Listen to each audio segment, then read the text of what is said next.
ইলিয়াসের উপরে বিলা হয়েছে কিছু বাঙ্গু সুশীল। কেন বিলা হয়েছে? তারা বলে ইলিয়াস নাকি গুজব ছড়ায়, ইলিয়াস নাকি সত্যের সাথে মিথ্যা মিশায় পরিবেশন করে। এই বিষয়টা আমরা আজকে বুঝে দেখবো সত্যি সত্যি ইলিয়াস সত্যের সাথে মিথ্যা মিশায় পরিবেশন করে কিনা। তার পাশাপাশি ওই যে যেটা কয় না বিলো দ্য বেল্ট, সেই খেলা শুরু করেছে। কইতেছে ইলিয়াস নাকি মিলিয়ন মিলিয়ন ডলার ইনকাম করে। উরে বাবা, ভিডিওর ভিউ থেকে। সোশ্যাল ব্লেড নামে একটা সাইট আছে, উঠে গেলে দেখবেন যে এই কোন সাইট কোন ইউটিউব চ্যানেলের কেমন ইনকাম হবার পারে, হ্যাঁ, এটা একটা ধারণা দেওয়ার চেষ্টা করে। ওইটা দেখিয়া বাঙ্গুয়েলিটা ভাবিছে বা এটা চমৎকার জায়গা পেয়েছি তো, বিশাল প্রচুর জ্ঞান আহরণ করিচ্ছি তো। তারপরে উটি থেকে ওগুলো নিয়ে এসে কপি পেস্ট করে ওই জ্ঞান বিলানোর চেষ্টা করে। যারা অনেকদিন থেকে ইউটিউবিং করেন, ইউটিউব করতে করতে বাল পাকায় ফেলছেন, তারা ইলিয়াসের ভিডিও যদি দেখেন তাহলে বুঝতে পারবেন যে ইলিয়াসের ভিডিওর বেশিরভাগ ভিডিওর এই মনিটাইজেশন মানে টাকা আসে না আর কি। এইটা শুধু ইলিয়াস না, সারা দুনিয়া যারা অ্যাক্টিভিজম করে তাদের জন্য এটা একটা বড় সমস্যা। কারণ তাদের ভিডিওতে ভায়োলেন্স থাকে, ভায়োলেন্ট ছবি থাকে, ভায়োলেন্ট ক্লিপ থাকে। এইসব থাকলে যারা ইউটিউবে বিজ্ঞাপন দেয় না পণ্যের, ওইরা বিজ্ঞাপন দিতে রাজি হয় না। ওদের একটা স্ট্যান্ডার্ড আছে, কমিউনিটি স্ট্যান্ডার্ড। ওইটার মধ্যে ভায়োলেন্ট ছবি, রক্তপাত ইত্যাদি ইত্যাদি এইসব থাকলে ভিডিও মনিটাইজেশন করা যায় না। এটা ছাড়াও ওই দেখেন পুলিশ মার্চ করিচ্ছে, মারিচ্ছে, এই সমস্ত জিনিস থাকলে, মিলিটারি মার্চ করিচ্ছে, রক্তপাত হচ্ছে, এইরকম জিনিস থাকলে কখনোই ওই ভিডিও মনিটাইজেশন করা যায় না। এটা ছাড়াও আরো সমস্যা আছে, সেটা হইতেছে পলিটিক্যাল ভিডিওতে রিপোর্ট হয়, প্রচুর রিপোর্ট হয়। অনেক বেশি যদি রিপোর্ট হয় তাহলে মনিটাইজেশন অফ হয়ে যায়। ইলিয়াস যদি মিলিয়ন মিলিয়ন ডলার কামাইতো তাহলে উবের চালায়, তার পেট চালাইতে হইতো না। যারা মেলা চেষ্টা চরিত্র করিছে, ইউটিউবার হবি, ফেসবুকার হবি, মেলা মানুষ চিনবি, যারা যখন পারেনি তখন ওই ঈর্ষা ওটা ঢেলে দেয় ইলিয়াসের উপরে। আপনি চিন্তা করেন, যে ছেলেটা সারাদিন আসলে উবের চালায় নিজের পেট চালানোর জন্য, কতখানি নির্মম, কতখানি অসংবেদনশীল হইলে, কতখানি প্রতিহিংসা পরায়ণ হইলে এইরকম একটা অপবাদ দেয় একজন অ্যাক্টিভিস্টকে। ইলিয়াসের হয়তো সীমাবদ্ধতা আছে, সবারই আছে, আমারও আছে, কিন্তু বাংলাদেশের প্রশ্নে, বাংলাদেশের স্বার্থের প্রশ্নে, বাংলাদেশের জাতীয় স্বার্থের প্রশ্নে ইলিয়াস কখনো কোথাও কাউকে ছাড় দেবে না। ইলিয়াস ব্যক্তিগত লাভের জন্য দেশের স্বার্থকে কোনোদিন বিকায় দেবে না, এটা বিক্রি করবে না। এই জন্যই দেশের মানুষের অকাতর ভালোবাসা পাইছে। দেশের মানুষ না যখন কাউরে ভালোবাসে এমনি এমনি ভালোবাসে না, সে বুঝে যে কারে ভালোবাসা যায় আর কারে যায় না। অবাক ব্যাপার হইতেছে কি, যারা একসময় ইলিয়াসের ভিডিওর প্রশংসা করেছিল এখনই তারা উচ্চ কণ্ঠে সমালোচনা করছে। যাই হোক, আসেন আমরা দেখি ইলিয়াসের ভিডিও নিয়ে কথা বলি। আমি আসলে ভিডিওর কন্টেন্ট নিয়ে কথা বলবো না, আমি দেখব যে এই যে গুজব টুজব বলতেছে, সত্য মিথ্যা মিশানো বলতেছে, ওই বিষয়টাই দেখব। আসলে আমরা আসলে দেখি সত্য কারে বলে। দেখেন, আমরা যদি ধর্মের দিক থেকে দেখি তাইলে সত্য কই থাকে? সত্য কিন্তু সবসময় খোদাই, ঐশ্বরিক, এটা আদার ওয়ার্ল্ডে থাকে, এটা ঈশ্বরের কাছে থাকে, সৃষ্টিকর্তার কাছে থাকে। আমরা সত্যের নিকটবর্তী হওয়ার চেষ্টা করি। মিডিয়ার কাজ কি সত্য বলা? প্রশ্ন শুনে মনে হইতে পারে হ্যাঁ, মিডিয়ার কাজ তো সত্য বলাই। আসেন আমরা একটা ঘটনা দিয়েই এই মিডিয়ার সত্য বলার ঘটনাটা দেখি। ওই যে প্রথম আলোর সামনে যে জিয়াফতের ঘটনা ঘটেছিল না, জিয়াফতের দিন কি করেছিল? পুলিশ পিটাইছিল, তাই না? বিনা উস্কানিতে আলো নিভাই দিয়া সবাই রে পিটায় সরাই দিছিল লাঠিচার্জ কইরা। কিন্তু ওই ঘটনাটা প্রথম আলো কিভাবে লিখলো যারা ওইখানে জিয়াফত করতে গেছিল তারাই বিশৃঙ্খলা করেছে, তাই না? হ্যাঁ, বিশৃঙ্খলা কে করলো? যারা জিয়াফত করতে গেছিল, যারা মাইর খেলো, তারাই নাকি বিশৃঙ্খলা করছিল। স্পষ্ট ভিডিও ফুটেজ আছে, আমি দেখাইছি, আজ আর দেখাইলাম না। দেখেছেন তো, আলো নিভাই দিয়ে খুব শান্ত, বিনা উস্কানিতে যে জমায়েত তার উপরে লাঠিচার্জ শুরু করলো বিনা কারণে। ওইখানে আলো নিভাইছে পুলিশ, কখনো ওখানে আলো নিভানো হয় না। তার মানে পুলিশ জানতো, প্রস্তুতি নিছে যে তা মারবে, তারপরে বিনা উস্কানিতে ঝাঁপায় পড়ছে। শুধু যে ঝাঁপায় পড়ছে তাই না, একজন অ্যাক্টিভিস্টকে ধইরা প্রথম আলো অফিসের মধ্যে ধরে নিয়ে গেছে, ওইখানে বিভৎসভাবে নির্যাতন করছে। প্রথম আলো নিউজে ওইগুলো আছে যে আলো নিভাই দেওয়া হয়েছিল, বিনা উস্কানিতে মারপিট করা হয়েছে। একজনকে প্রথম আলোর অফিসে নিয়ে যায় মারপিট করা হয়েছে? আছে? নাই। তার মানে প্রথম আলো ঘটনার একটা দৃষ্টিকোণ থেকে, তাদের দৃষ্টিকোণ থেকে সংবাদ হিসেবে উপস্থাপন করছে। প্রথম আলোর উল্টা পাশের অংশ যারা, মানে আমরা, তাদের কণ্ঠস্বরকে স্তব্ধ করে দিছে। সত্যটা কি? আমরা যেটা বলছি সেটা, নাকি প্রথম আলো যেটা বলছে সেটা? সম্ভবত এই ঘটনার আরো অনেক দৃষ্টিকোণ আছে, কারণ আমরা দুইটা পক্ষ, প্রথম আলো এবং আমরা। প্রথম আলো একটা পক্ষ, আমরা আর একটা পক্ষ। তাহলে একটা তৃতীয় নিরপেক্ষ বা অন্য আর একটা পক্ষ, আরো 3-4টা পক্ষ থাকতে পারে। সবগুলো দৃষ্টিকোণ কি একটা সংবাদ মাধ্যম প্রকাশ করে? করে না। সে করে তার জন্য যেটা সবচেয়ে সুবিধাজনক সেটা প্রকাশ করে। মিডিয়া যা প্রকাশ করে সেটা ঘটনার প্রতিক্রিয়া প্রকাশ করে, ঘটনা না। আসল ঘটনাকে সে পুনর্নির্মাণ করে, বানায়। সে পুনর্নির্মিত ঘটনাকে একটা ঘটনা হিসাবে প্রচার করে, এবং এই ঘটনার বাইরে যেগুলো, সেগুলো হয়ে যায় গুজব। আমি একটা এক্সাম্পল দিই। মানবতা বিরোধী অপরাধের আদালতে সংবাদপত্রে প্রকাশিত সংবাদকে সাক্ষ্য হিসেবে ধরা হয়েছিল। দুনিয়ার সব সাক্ষ্য আইনকে বুড়া আঙুল দেখায় সংবাদপত্রে প্রকাশিত সংবাদকে সাক্ষ্য হিসেবে ধরা হয়েছিল। আমরা বলছিলাম এইটা হইতে পারে না, এটা অন্যায়, এটা অপরাধ। এইভাবে সংবাদপত্রে প্রকাশিত সংবাদকে সাক্ষ্য হিসেবে ধরা যায় না। সংবাদপত্রে যদি সত্য কথাই লেখা থাকে, তাহলে তাকে সাক্ষ্য হিসেবে ধরতে অসুবিধা কোথায়? অসুবিধা এইখানেই, সংবাদপত্রে সত্য কথা লেখা থাকে না, লেখা থাকে একটা দৃষ্টিকোণ। আসলে ক্ষমতা সংবাদ তৈরি করে, ঘটনাকে পুনর্নির্মাণ করে, তার বয়ানের বাইরে সে যেটা বলতে চায় সেটার বাইরে যেটা, সেটাকে সে গুজব বলে উড়ায় দেয়। সে নিজের বয়ানকে সত্য বলে দাবি করে, আর বয়ানের বাইরে যেটা সেটা হইতেছে গুজব। এবার বুঝছেন তো? আমারও তো বলে গুজববাজ। আমি তো পত্রিকার নিউজ টিউজ রেফারেন্স দেখাই, তারপরেও আমি নাকি গুজব ছড়াই। তার মানে গুজব হইতেছে তার বয়ানের বাইরে যেটা, তার বিশ্বাসের বাইরে যেটা, সেটাই গুজব। কিন্তু ধরেন মিডিয়া যেটা প্রকাশ করে, অথবা যেটাকে তারা গুজব বলে দাবি করে, এটা কিন্তু সত্য বা মিথ্যার বিষয় না। এই দুটেই হইতেছে পারসেপশন। এটাকে বলা যাইতে পারে ধারণা। কোন কোন পারসেপশন, কোন কোন ধারণাকে লোকে বিশ্বাস করে, এটাকে বিশ্বাসযোগ্য বলে মনে করে। এমনকি এইরকম ধারণা যে ক্ষমতার গদিকেও কাঁপায় দিতে পারে। আপনি যেটাকে বিশ্বাসযোগ্য বলে ভাববেন সেটার কিছু পূর্ব শর্ত আছে, সেই পূর্ব শর্তগুলো পুরো হইলে বিশ্বাস পোক্ত হয়। আমি একটা এক্সাম্পল দিই। ধরেন র‍্যাব কইতেছে যে হেলিকপ্টার থেকে গুলি করা হয় নাই, কিন্তু আমরা জানি, আমরা বিশ্বাস করি হেলিকপ্টার থেকে গুলি করা হয়েছে। তার মানে বুঝছেন তো, আমরা যেটা মনে করতেছি এইটা বিশ্বাসযোগ্য। ধরেন গার্মেন্টসের কোনো শ্রমিকের উপরে বা বাসায় কাজের মেয়ে, কাজের ছেলের উপরে যে টর্চার হয়, এই ঘটনাগুলো খুবই বিশ্বাসযোগ্য ঘটনা।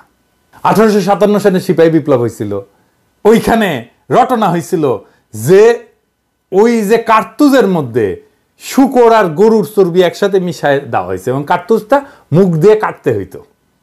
ওটা একটা বিশ্বাসযোগ্য বিষয় ছিল। এই যে পারসেপশন বা জনতার মধ্যে যে ধারণা, বিশ্বাসযোগ্য ধারণা তৈরি হয়, এইটাকে নিয়ন্ত্রণ করার জন্যই মিডিয়ার জন্ম। মিডিয়া মানেই জনতার পারসেপশন বা ধারণাকে নিয়ন্ত্রণ করা। মিডিয়া মানেই একটা প্রোপাগান্ডার মেশিন। মিডিয়া কোন একটা পারসেপশন বা ধারণাকে সত্য বলে দাবি কইরা রটাইতে থাকে। এখন ক্ষমতার কি দরকার? এই পারসেপশনটাকে কন্ট্রোল করা দরকার তো, কারণ আমরা দেখতেছি যে এই পারসেপশনগুলো ক্ষমতার গদিকেও কাঁপায় দিতে পারে। তাহলে ক্ষমতার যেটা দরকার সেটা হইতেছে কতগুলো ঘটনাকে বানানো হিসাবে, আর কতগুলো বানানোর জিনিসকে ঘটনা হিসেবে রটনা করা। তার মানে সে ঘটনাকে গুজব বলবে এবং বানানো জিনিসকে ঘটনা হিসেবে রটনা করবে। বুঝছেন? এই যে মিডিয়া, প্রথম আলো, ডেইলি স্টার, যা যা আছে, এই সমস্ত ফর্মাল মিডিয়ার এইটার পারপাস বা উদ্দেশ্য একটাই, সত্য বা মিছা বা গুজব নাম দিয়ে এই কাজটাই করে। তাহলে পাওয়ার বা ক্ষমতা কেন পারসেপশনকে বা ধারণাকে এত ভয় পায়? কারণ পাওয়ার সবসময় ভায়োলেন্ট, এটা সবসময় সহিংস। তো ঘটনা যদি নাও থাকে, বানায় বানায় কইলেও লোকে বিশ্বাস করে প্রায়। তার মানে এই যে প্রি কন্ডিশন হচ্ছে যে ক্ষমতা সবসময় সহিংস, পূর্ব শর্ত হচ্ছে সহিংস। তাই সে সহিংসতা যদি নাও করে, যদি কেউ বানাও বলে যে মারছে এটা পুলিশে মারে, এটা বিশ্বাস করে ফেলবে মানুষ। মানুষের জ্ঞানের শুরু কই থেকে? আন্দাজ থেকে, অনুমান থেকে। আমরা বিজ্ঞানের ভাষায় বলি হাইপোথিসিস। হাইপোথিসিসকে প্রমাণ করে বা অপ্রমাণ করে জ্ঞান অগ্রসর হয়। মানুষের হুশ, কালচার, তার এলেমের গোড়া হচ্ছে আন্দাজ বা অনুমান। যে আন্দাজ করে না সে বেহুশ। ক্ষমতা আপনার আন্দাজের ক্ষমতাকে নাম দিবে গুজব। কিন্তু আন্দাজ করাটা আপনার হক, আপনার অধিকার। ক্ষমতার দাবরা নিতে হয়তো জাহির করতে পারবেন না আপনার আন্দাজ, কিন্তু আপনার আন্দাজের হক নাই এইটা মনের ভিতরে কখনো মাইনা নেবেন না। গায়ের জোরে হয়তো লাগতে না পেরে পিছিয়ে আসবেন, কিন্তু বেহুশ হইয়েন না কখনো। মনে রাখবেন আন্দাজ করা আপনার হক। ইলিয়াস যা করে সেটা কি গুজব? ইলিয়াস তার যে ভিডিওগুলা করে, এই ভিডিও কোন ক্যাটাগরির ভিডিও বলেন তো, কোন টাইপের? এইটা যারা ইলিয়াসের সমালোচনা করে তারা কি কখনো দেখছে? ইলিয়াস করে এক্সপ্লোরেটরি ডকুমেন্টারি। এক্সপ্লোরেটরি ডকুমেন্টারিটা আসলে কি? আসেন এটা বুঝে দেখি। এক্সপ্লোরেটরি ডকুমেন্টারি শিরোনাম ব্যবহার করা হয় যখন কোনো ডকুমেন্টারি একটা বিষয় অনুসন্ধান করে এবং প্রমাণ সংগ্রহের পাশাপাশি সম্ভাব্য ধারণা বা অনুমান তুলে ধরে। ইলিয়াস এটা লিখে দেয় তার প্রত্যেকটা এপিসোডের সামনে। তার মানে ভিডিওতে সত্য এবং প্রমাণের পাশাপাশি সে অনুমানও তুলে ধরে। তাহলে সমালোচনা কেন? কেন বলা হয় ইলিয়াস গুজব ছড়ায়, সত্যের সাথে মিথ্যা মেশায়? কারণ ইলিয়াস ক্ষমতার বানানো ঘটনাকে পুরা ঘটনা বলে, সত্য ঘটনা বলে মানতে নারাজ। সে বেহুশ হয় নাই, সে তার হুশ ধইরা রাখছে। যেই ঘটনা ঘটছে তার ভিন্ন ব্যাখ্যা, ভিন্ন বয়ান কইরা সে বলতে চায় ক্ষমতা যেটা বলতে চায় না। ক্ষমতা যেটা বলতে চায় তার চাইতে ভিন্ন বয়ান ইলিয়াস দেয়। বিলিভেবল বয়ান, বিশ্বাসযোগ্য বয়ান ইলিয়াস দেয়। আসিফ নজরুল ক্ষমতা বানলো, ইলিয়াসের ভিডিওতে বিপর্যস্ত হয়েছে এবং হইতেছে। কারণ ক্ষমতা যে বয়ানটা বিশ্বাস করাইতে চায় সেইটা ধাক্কা খাইছে। সেই জন্য ক্ষমতার আশেপাশে থাকা বা যারা ক্ষমতায় যাইতে চায় তারা ইলিয়াসের উপরে ঝাঁপায় পড়ছে। আরে সর্বনাশ, বিপজ্জনক লোক, এরা তো থামাইতে হবে। আসিফ নজরুল আরো বিপর্যস্ত হবেন, ওয়েট করেন। কারণটা হইতেছে আসিফ নজরুল বিপ্লবোত্তর ক্ষমতাকে সামরিক বেসামরিক এলিটদের হাতে তুলে দিছে। তাকে দৌড়ের উপরে রাখা আমাদের কর্তব্য। অনেকে আমাদের বলেন যে আপনি বিএনপির পিছে কেন লাগিয়েছেন। আমি বিএনপির পিছে লাগি নাই। আমার দীর্ঘদিনের পর্যবেক্ষণের ফল হইতেছে বিএনপি তাদেরকে পছন্দ করে যারা সোহাদির বডিগার্ড, প্রেমিক, হ্যাঁ মুজিব প্রেমিক যারা, তাদেরকে বিএনপি প্রচন্ড প্রচন্ড প্রচন্ড প্রেম দেয়। হ্যাঁ, যেমন আসিফ নজরুল দেখেন যে শেখ মুজিবকে নিয়ে, মানে ওই যে সোহাদির বডিগার্ডের নিয়ে কি বলে শুনেন। এই বই পড়লে মানুষের হতবাক, বিস্মিত, মানে অকল্পনীয় একটা রিয়ালাইজেশন সামনে যাওয়া ছাড়া উপায় নাই। একটা নেতা, এত বড় একটা নেতা বাংলাদেশে জন্ম নিয়েছিল। আমার প্রথম কষ্ট এই বইটা পড়ে যে এত বড় একটা নেতা বাংলাদেশে জন্ম নিয়েছিল, আমরা কোনোদিনও রিয়ালাইজ করতে পারলাম না until the publication of this book. আমি রাজনীতির বই কম পড়ি নাই, বঙ্গবন্ধু নিয়ে যারা লিখেছেন তাদের যে কোনো বইয়ের চেয়ে বঙ্গবন্ধুর নিজের আত্মজীবনী অনেক অনেক বেশি অসাধারণ ইন টার্মস অফ এভরিথিং। সাহিত্য মূল্য বলেন, ইম্পার্শিয়ালিটি বলেন, অবজেক্টিভিটি বলেন, স্টোরি টেলিং ক্যাপাসিটি বলেন। এবং আমি আপনাকে কি বলবো, আমি এই বইটা পড়ে আমার কয়েকবার মনে হয়েছে আমি একটা আর্টিকেল লিখি যে শেখ হাসিনাকে ধন্যবাদ, যিনি এই বইটা আমাদের সামনে হাজির করে দিয়েছেন। দেখেছেন দেখেছেন, আমি তো আর আসিফ নজরুলের মতো মুজিব প্রেমিক হইতে পারবো না, পারবো না। তো রাস্তা আছে তাইলে আমার জন্য তো কোনো রাস্তা নাই যে বিএনপি আমাকে প্রচুর প্রেম দিবে। তা খুঁজতে খুঁজতে খুঁজতে খুঁজতে দেখলাম তো যারা বিএনপি বাম্বু দেয় তাদেরকে বিএনপি প্রচুর প্রেম দেয়। যেমন ধরেন মতিউর রহমান, দেখেন সে কি বলে এই গ্রেনেড হামলা নিয়ে। ঘটনার 15 বছর পর এটার বিচার হয়েছে, 19 জন মৃত্যুদণ্ড দেওয়া হয়েছে, 19 জনকে যাবজ্জীবন কারাদণ্ড দেওয়া হয়েছে, আরো অনেককে বিভিন্ন মেয়াদে শাস্তি দেওয়া হয়েছে। এটার বিচার হওয়া দরকার ছিল, উচিত ছিল, সেটা হয়েছে। সেটাতে আমরা সন্তোষ প্রকাশ করি। বিএনপি সরকার বেগম খালেদার নেতৃত্বে তার এই ঘটনার কোনো তদন্ত করতে দেয়নি, বিচার তো দূরের কথা, বরং তারা এই ঘটনাকে উল্টো মুখে প্রচার চালিয়ে এই সব দায় আওয়ামী লীগের উপরে দেওয়ার চেষ্টা করেছিল। শুধু আওয়ামী লীগ না, একই সঙ্গে আমাদের প্রতিবেশী ভারতকে জড়ানোর চেষ্টা করা হয়েছিল। তারা এত সব মিথ্যে তথ্য দিয়ে মানুষকে বিভ্রান্ত করার চেষ্টা হয়েছিল, যেটা একটা অদ্ভুত গল্প কাহিনীকে ছাড়িয়ে যায়। দেখেছেন সেই বলে গ্রেনেড হামলায় তারেক রহমানের শাস্তি হয়, সে সন্তোষ প্রকাশ করেছে। গ্রেনেড হামলায় তো সবাই খালাস পেয়ে গেছে, তাই না? তাইলেও কেন সন্তুষ্ট হয়েছিল যে তারেক রহমান একটা সাইজ হয়েছে।